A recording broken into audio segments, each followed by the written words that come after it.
itu asas no work no pay, Mas.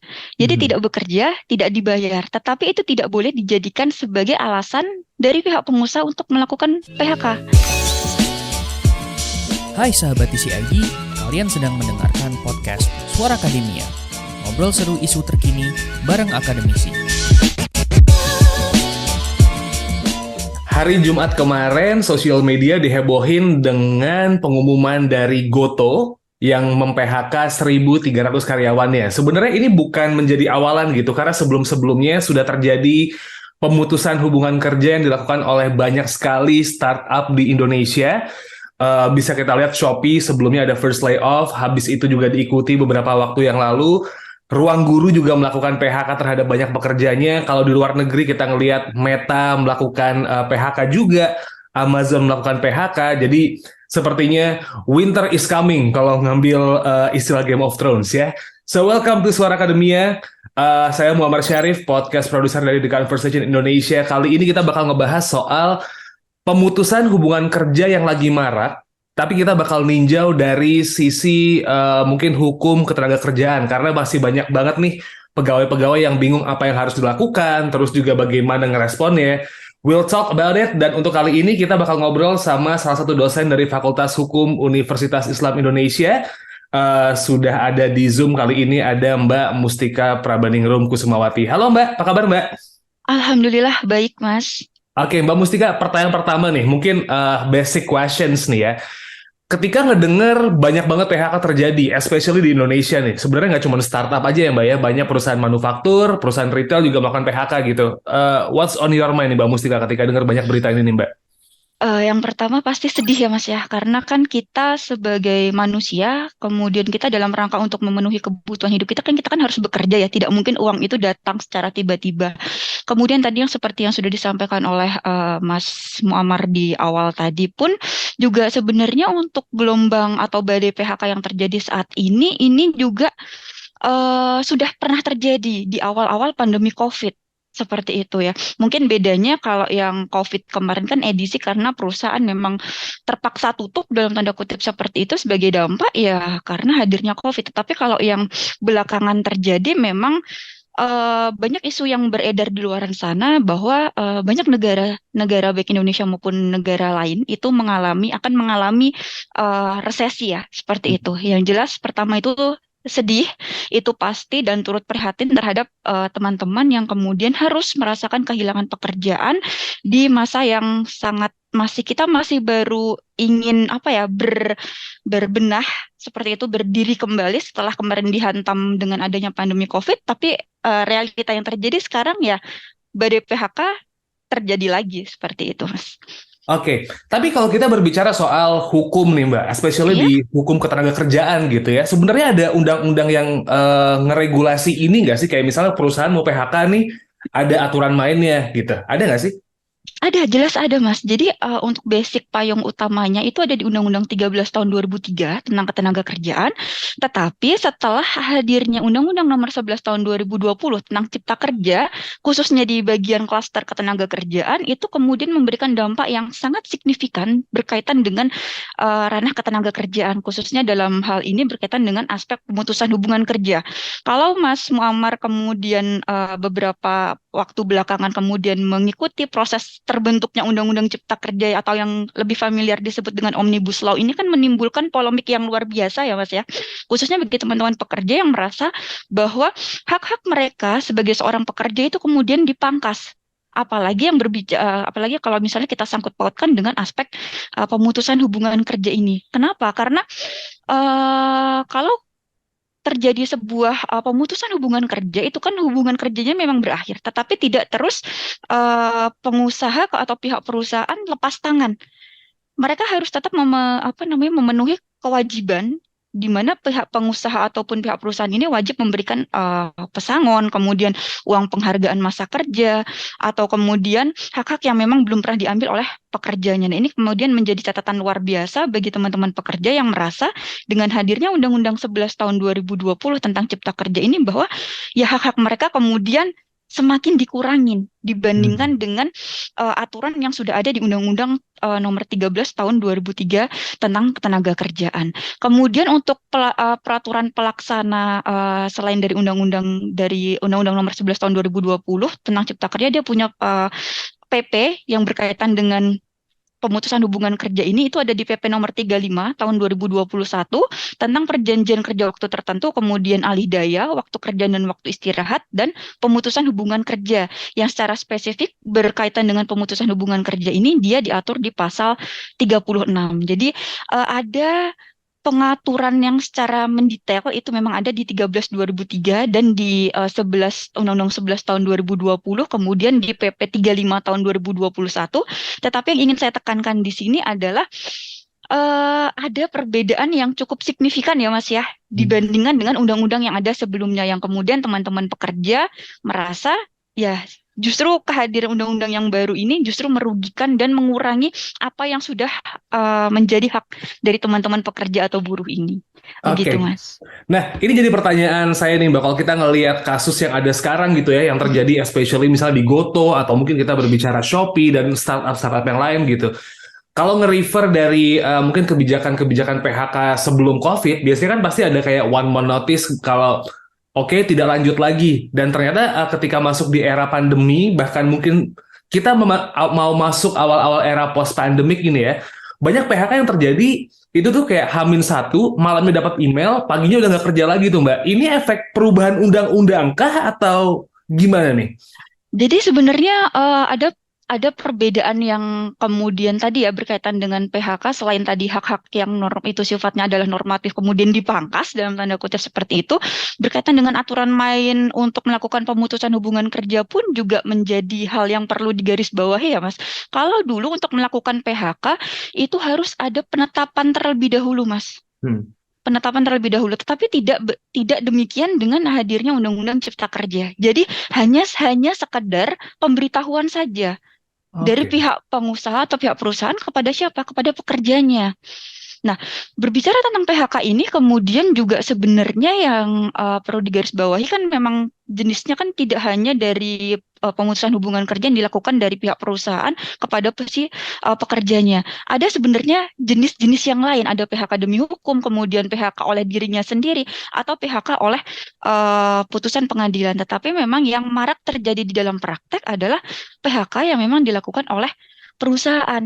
Nah, di dalam apa namanya aturan yang terbaru di Undang-Undang 11 tahun 2020 tentang Cipta Kerja, itu konsepnya tidak lagi menggunakan penetapan. Jadi Mhm. hanya sekedar dalam tanda kutip pemberitahuan saja secara tertulis dari pihak pengusaha atau perusahaan kepada si pekerjanya. Nanti ada dua pilihan, pekerjanya menerima atau pekerjanya menolak. Kalau misalnya pekerjanya nanti menolak, tidak terima terhadap apa namanya PHK yang surat pemberitahuan PHK yang diberikan oleh perusahaan atau pengusaha, nanti dia diberikan waktu Mas untuk melakukan apa ya membalas ya, semacam membalas bahwa yang bersangkutan tidak menerima terhadap keputusan yang dilakukan oleh pengusaha atau perusahaan tersebut. Jadi memang Oke. ada ini ya, mekanismenya sangat jauh berbeda kalau yang awalnya menggunakan penetapan, tetapi yang terbaru itu cukup dengan surat pemberitahuan itu tadi. Oke, so basically kalau dari undang-undang nih ya Mbak ya, Hmm? ngelihat kasus yang sekarang, perusahaan bilang kita tidak bisa melakukan perjanjian kerja lagi, Anda tidak perlu bekerja lagi, itu basically di undang-undang Omnibus Law ini boleh dong perusahaan melakukan itu. Sebenarnya begini Mas, untuk PHK baik di undang-undang lama maupun di undang-undang yang terbaru, itu PHK itu adalah langkah paling terakhir.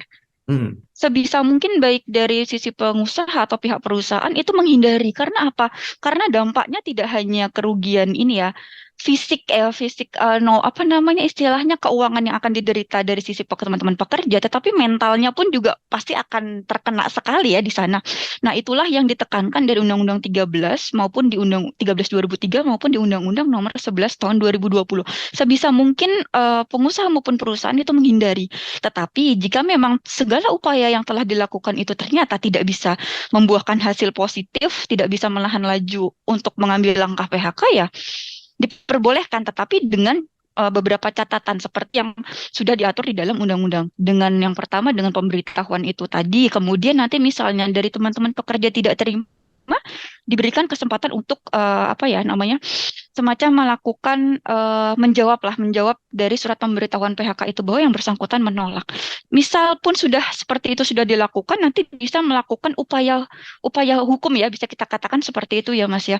Nanti ada mekanisme bipartit, ada mekanisme tripartit. Syukur-syukur di dalam ranah bipartitnya yang hanya melibatkan pihak pengusaha dengan pekerja ini duduk bersama, cukup clear sampai di situ. Tetapi kan prakteknya pasti tidak semudah itu ya Mas ya. Ya. Sehingga nanti diberikan langkah berupa langkah penyelesaian tripartit dengan melibatkan pemerintah di dalamnya untuk apa namanya sebagai penengah dari kedua belah pihak ini tadi.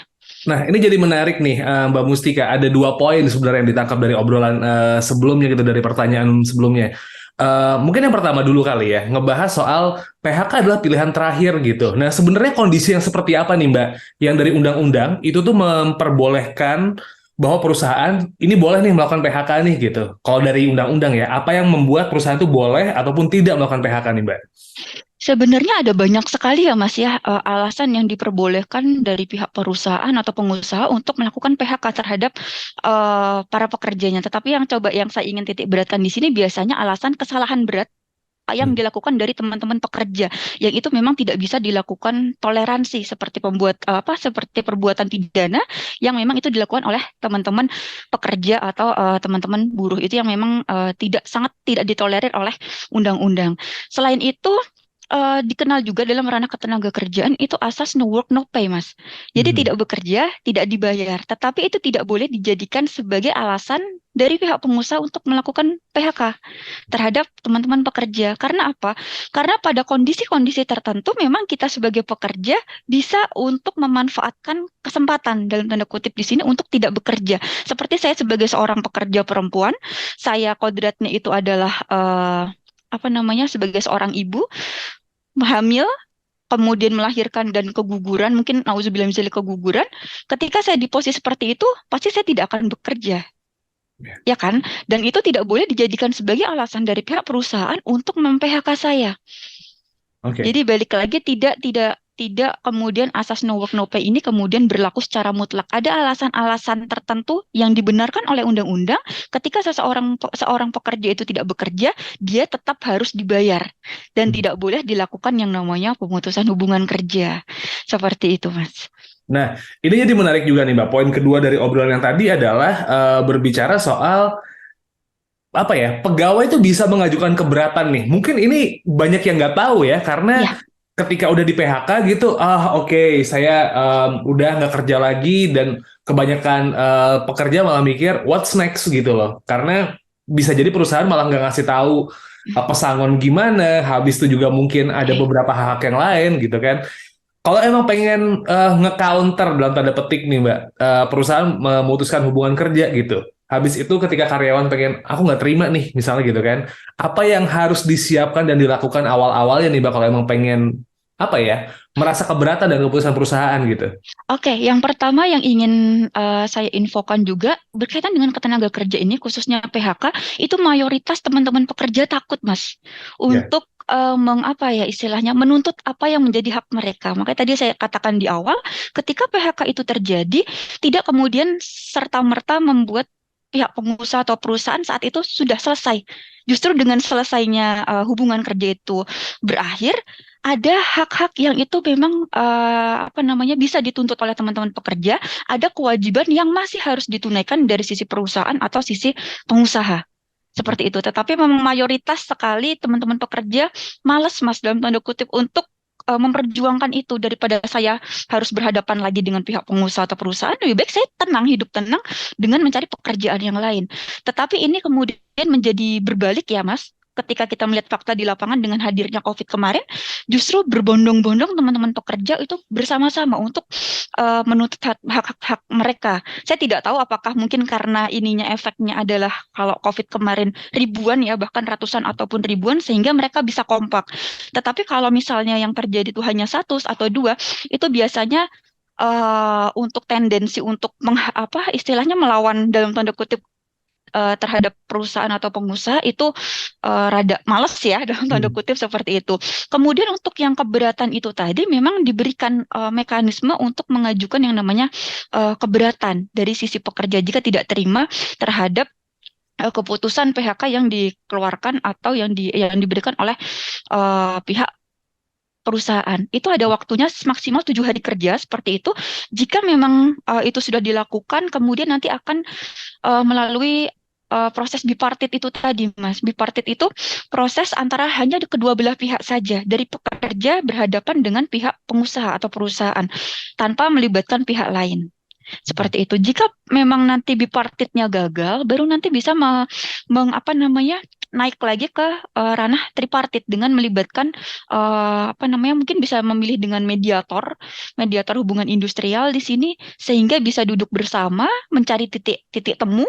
Kalau misalnya syukur-syukur bisa berhasil, berarti kan damai ya, dapat titik temu di situ. Tetapi jika gagal, biasanya pihak yang tidak puas dia akan menaikkan permasalahan ini ke pengadilan hubungan industrial. Tetapi sekali lagi yang perlu digarisbawahi, berperkara di pengadilan itu sangat menguras tenaga, waktu, dan ya pikiran juga ya. Jadi kalau boleh memberikan saran, sebaiknya memang dari sisi pekerjaan pengusaha cukup di ranah bipartit saja atau mentok-mentok di tripartit tanpa perlu naik lagi ke ranah pengadilan hubungan industrial.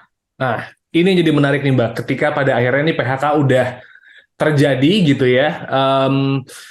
Mungkin emang sedih banget dengar beritanya, tapi ada beberapa perusahaan yang sudah memberikan apa ya statement gitu. Let's say kita bicara Goto yang mem-PHK 1.300 yang ngasih tahu bahwa mereka memberikan apa namanya pesangon. Yes. Itu yang pertama, yang kedua laptop yang digunakan oleh para pekerja boleh digunakan dan juga akan ada kayak semacam jembatan karir dari Goto ke perusahaan yang lain. Kita berbicara hak yang harusnya diterima oleh pekerja nih Mbak. Apa aja sih yang harus diterima selain pesangon? Kadang kan orang juga bingung ya, pesangon tuh sebenarnya ada jumlah pastinya atau enggak nih gitu. Apakah perusahaan cuma ngasih aja gitu kayak sekali 2 kali gaji atau ya ada aturannya atau cuma kayak ya suka-suka perusahaan aja mau ngasihnya berapa gitu Mbak? Hak Oke. yang harus diterima karyawan apa aja nih? Itu tidak hanya pesangon ya, masih ada yang namanya pesangon. Itu yang lazim kita dengar ya. Kemudian selain itu ada uang penghargaan masa kerja, ada uang penggantian hak, bahkan juga ada uang pisah. Kalau uang pisah ini memang diberikan dari pihak perusahaan itu sebagai penghargaan atas pengabdian atau bisa dikatakan sebagai loyalitas karyawan selama dia bekerja, kemudian sebagai juga kompensasi atas tidak adanya uang pesangon dan uang penghargaan masa kerja. Jadi sebenarnya hak yang bisa diterima oleh teman-teman pekerja yang mengalami PHK itu tidak sebatas dari pesangon itu tadi. Kemudian kalau berbicara dengan ketentuannya itu nanti dia punya formulasinya sendiri, Mas. Jadi untuk memberikan si A dengan masa kerja sekian lama itu nanti endingnya akan mendapat nominal sekian. Itu pasti akan berbeda. Misal saya bekerja selama 6 tahun, pasti nominal yang akan saya terima berbeda dengan mungkin Mas Muammar yang sudah bekerja selama 20 tahun. Seperti itu, Mas. Dan itu juga secara saklek dalam tanda kutip seperti itu sudah ditentukan oleh undang-undang. Jadi nanti mungkin bagi teman-teman yang ingin tahu nih berapa ya hitung-hitungan pastinya, bisa langsung coba buka di undang-undangnya saja. Seperti itu. Nanti masa kerja kurang dari 1 tahun, kalau berkaitan dengan uang pesangon bisa mendapatkan 1 bulan upah. Nanti kalau misalnya dia bekerjanya lebih dari 5 tahun, itu bisa hitung-hitungannya akan berbeda dengan yang tadi masa kerjanya hanya 1 tahun itu tadi. Tetapi yang perlu diperhatikan di sini, memang sudah ada hitung-hitungannya secara pasti ya, secara matematikanya sudah pasti. Tetapi prakteknya ya Mas ya, itu mayoritas tidak sesuai dengan hitung-hitungan matematikanya seperti itu. Tetap harus melihat kemampuan perusahaan, karena untuk melakukan PHK ini tadi pun juga seperti yang saya bilang tadi, PHK ini langkah akhir. Kalau memang tidak bisa dihindarkan, baru bisa dilakukan. Dan pasti pihak perusahaan punya alasan kenapa dia sampai mengambil langkah PHK ini tadi. Sekali lagi, untuk hak-hak yang akan diterima oleh teman-teman pekerja, memang secara matematika sudah ada hitung-hitungannya, tetapi prakteknya bisa jadi tidak 100% sama dengan apa yang sudah ada di dalam aturannya. Seperti itu. Aturan artinya kan sudah ada dan perusahaan logikanya Mbak, logika ideal ya kita berbicara ini ya, harusnya ikutin hitung-hitungan itu dong. Ya, benar. if perusahaan nggak ngikutin nih Mbak gitu, Oke. secara prakteknya banyak nih, bahkan protes pegawai-pegawai pun juga udah yang kayak, saya tidak menerima hak ketika saya di PHK gitu. Kalau misalnya Oke. perusahaan nggak ngikutin aturan ini nih Mbak, apa yang bisa pekerja lakuin nih? Biasanya nanti dengan ini ya tadi yang seperti yang saya katakan tadi ya, bipartit terlebih kemudian tripartit. Kalau sudah sampai di tripartit itu nanti kan diketok ya Mas, dalam tanda kutip disepakati berapa sih? Kita semacam tarik ulur ya. Kalau sampai di ranah dengan melibatkan mediator, mampunya berapa? Harusnya 5 kali upah ya, 5 kali upah seperti itu. Mampunya hanya 3. Oke, kita deal 3. Tetapi seiring berjalannya waktu kok tidak dikasih. Nanti bisa kita masuk ke ranah pidana, Mas. Hmm. Bisa, nanti di pasal 185 kalau saya tidak salah di Undang-Undang 13 2003, karena pihak pengusaha ini kan juga dibebani kewajiban ya untuk memberikan hak-hak dari teman-teman pekerja yang terkena PHK ini. Kemudian dia memang diancam dengan sanksi pidana penjara paling singkat itu 1 tahun dan paling lama 4 tahun. Tetapi memang prakteknya untuk ranah ketenagakerjaan untuk pidana ini paling akhir ya. Paling akhir sekali, masih banyak mekanisme yang bisa kita tempuh terlebih dahulu. Kemudian jika kalau sudah sampai pada tahapan pengadilan, kemudian nanti kita bisa meminta untuk dieksekusi, Mas. Hmm. Seperti itu. Jadi putusannya itu nanti kita minta untuk permohonan eksekusi jika memang dari teman-teman pengusaha atau perusahaan itu tidak mau membayarkan pesangon. Seperti itu. Oke, jadi tetap bipartit dulu ya, komunikasi Ya, antara kedua belah pihak. pekerja dan juga perusahaan itu jadi lumayan penting nih Mbak. Ya. Ini jadi apa ya? Jadi lumayan ramai kalau misalnya kita ngeliat di Twitter dan juga di Instagram, masih banyak ternyata pegawai atau mungkin pekerja di luar sana yang sebenarnya tidak tahu nih Mbak, what should they do if this bad things happen nih. Mungkin dari Mbak Mustika ada yang pengen disampaikan lagi kan Mbak mengenai ya pengetahuan soal undang-undang ketenagakerjaan ini nih Mbak. Iya. Kalau jelek-jeleknya, pahit-pahitnya PHK ini terjadi nih Mbak. Ada yang pengen disampaikan nggak buat teman-teman Yang pekerja ini? yang pertama adalah harus memperjuangkan apa yang menjadi hak mereka itu penting banget, Mas. Karena yang seperti saya katakan tadi, sebelum terjadinya COVID itu sedikit sekali teman-teman pekerja yang mau untuk mengupayakan apa yang menjadi hak mereka. Ketika COVID terjadi dan kemudian itu berlaku secara massal, seperti itu, baru rombongan kemudian bersama-sama kita bareng-bareng yuk memperjuangkan hak apa yang menjadi hak kita. Terlepas nanti di PHK-nya sendiri ataupun bersama dengan teman-teman, apa yang menjadi hak itu harus diperjuangkan. Itu sih, Mas. Dan jangan perlu takut karena kan mindset kita sebagai pekerja kadang kan kita berhadapan dengan pengusaha, kita berhadapan dengan perusahaan. Tidak perlu takut karena ada undang-undang yang itu memang menjamin apa yang sudah menjadi hak kita. Seperti itu, Mas. Nah, pertanyaan terakhir nih Mbak, ini pertanyaan nakal sih sebenarnya. Kalau perusahaannya malah ngancem pegawai yang nuntut nih Mbak, nah gimana? Oh, nggak bisa, Mas, nggak bisa. Ya? Jadi seperti yang saya katakan tadi ya. Jadi untuk penyelesaiannya kita maju secara bipartit dulu. Kalau misalnya perusahaannya nakal, pasti dia tidak akan mau bertemu dengan kita ya. Dia tidak akan mau sepakat dengan kita. Kita naikkan saja ke ranah tripartit dengan melibatkan mediator hubungan industrial. Nah, di sana kan ada pihak netral yang akan menengahi. Jika gagal ya kita tetap maju aja ke pengadilan hubungan industrial. Tetapi itu memang untuk yang terakhir ya. Kalau bisa kan tidak sampai ke arah sana. Yang penting tetap memperjuangkan apa yang menjadi hak kita sih. Itu. Oke, sorry. Mungkin pertanyaan yang tripartit itu mungkin kayak serikat buruh atau apa gitu ya Mbak ya? Oh, bukan. Tripartit Bukan ya? itu adalah, jadi kalau di ranah ketenagakerjaan itu kan ada pekerja, ada pengusaha. Nah, bipartit ini hanya antar kedua belah pihak ini saja. Ya, oke. Yang tripartit Mbak Sari? Nah, tripartit itu dengan melibatkan pihak ketiga tetapi bukan serikat pekerjanya itu, Mas. Oke.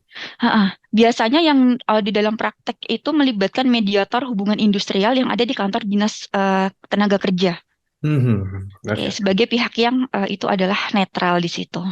Oke, I see. Kalau begitu, Mbak Mustika Prabaningrum, terima kasih ya Mbak ya untuk informasinya. Sama-sama. Buat siang hari ini dan Sobat TCID, kalau emang pengen tahu banyak berita dari The Conversation Indonesia, just check our website, theconversation.com/id. Don't forget to follow our social media, Instagram, TikTok, Twitter, @conversationidn. My name is Muhammad Syarif. Saya produser podcast dari The Conversation Indonesia. Pamit, kita ketemu lagi di next episode. Wassalamualaikum.